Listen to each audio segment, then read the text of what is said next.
Hi, my name is Marissa Street. Hi, my name is Tanya Phillips. Hi, my name is Joan Pitts. Hi, my name is Brittany Ray, and this is my story. September of 2018, my husband, Bill, had a motorcycle accident. His injuries that he sustained were life-changing, and he was displaying very concerning symptoms that were breaking me inside because at the time of that accident, I was pregnant with our first daughter. I was an angry person.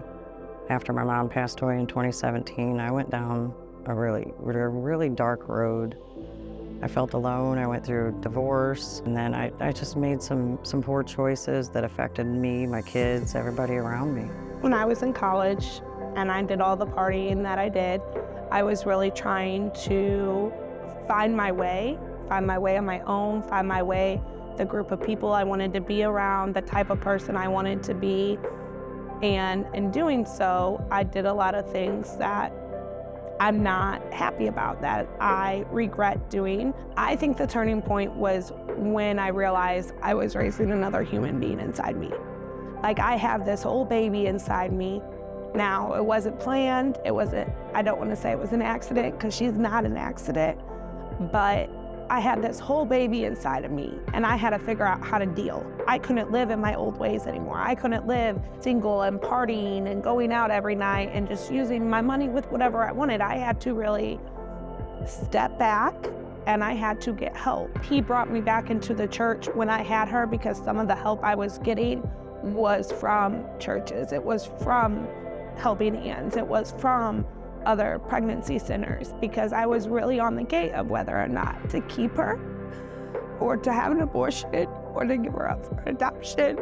They were able to sit down and talk with me, not only about my choices, but about God and what He thought and what He wanted, and that everything was gonna be okay. And I took that and I went with it. My husband is ailing, and I have to be that rock for him. I'm also scared and frightened for him and have zero control over the situation. I had nothing. I was frustrated because I was trying to control the situation. I was trying to be my own hero, and that wasn't working. I had a conversation with my aunt on the phone. She kept giving me different ideas, different suggestions, and my response to all of her suggestions were, I did that, I tried that. And she started talking to me about Jesus and the Bible and all the different stories, and she made me thirsty for more. My friend Becca at work started a Bible study a couple years ago, and I was just like, you know what, I really want to start my relationship with him. I want to bring him into my life. I want to be able to lean on him. I want to be able to have him on my side. So I started reading the Bible from there. I was just pushing everybody around me away, and I didn't have anybody, and I didn't want to burden anybody with, the things I was going through, so I dealt with it alone. I dealt with it myself.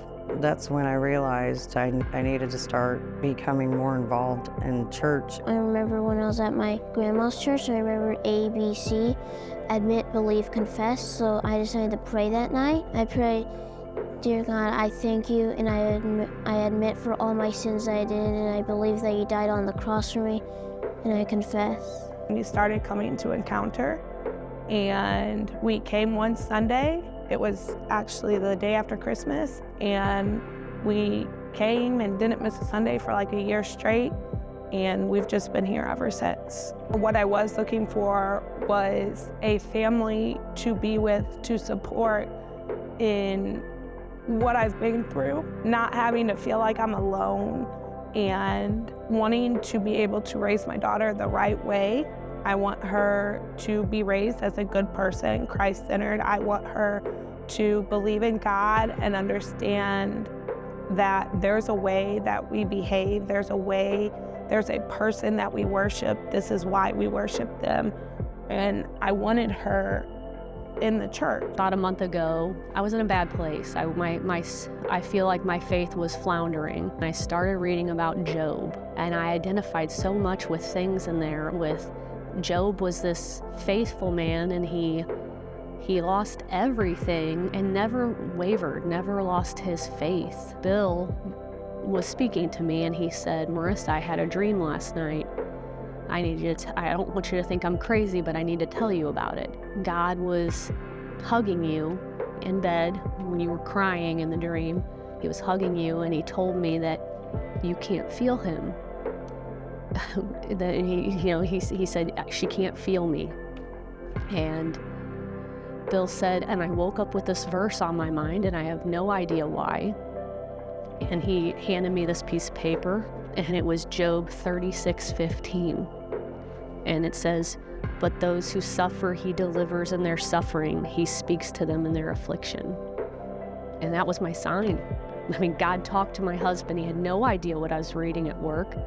He had no idea that I was in those passages, writing down, notes. Job affirms that even in life's afflictions, and when they're overwhelming, we can count on God to get always in accordance with the perfect goodness, love, mercy, and justice of his own character.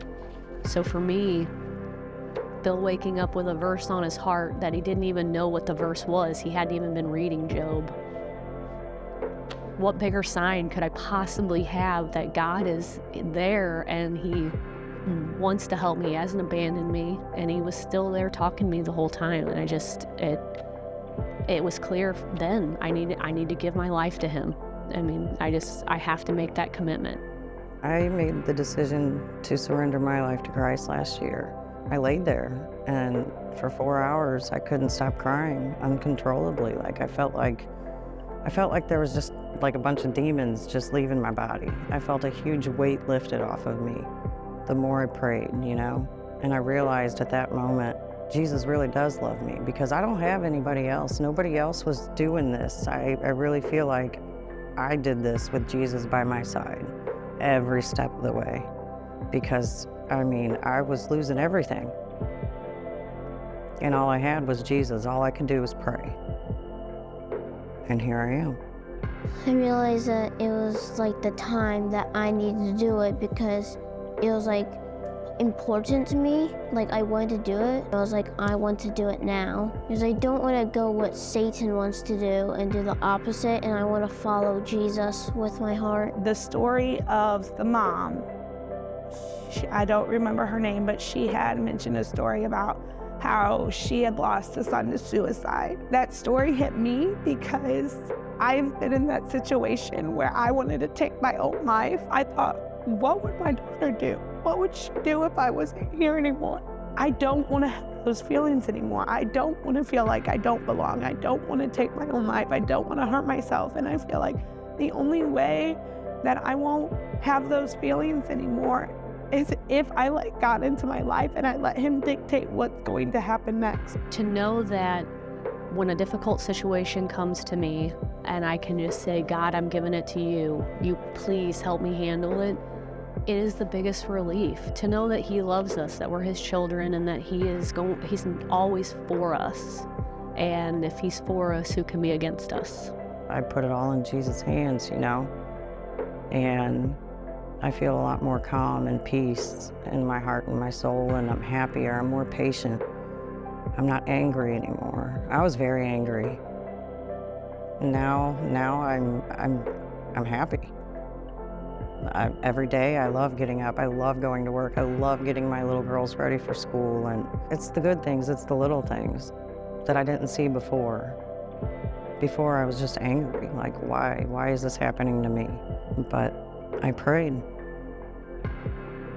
That's all I could do.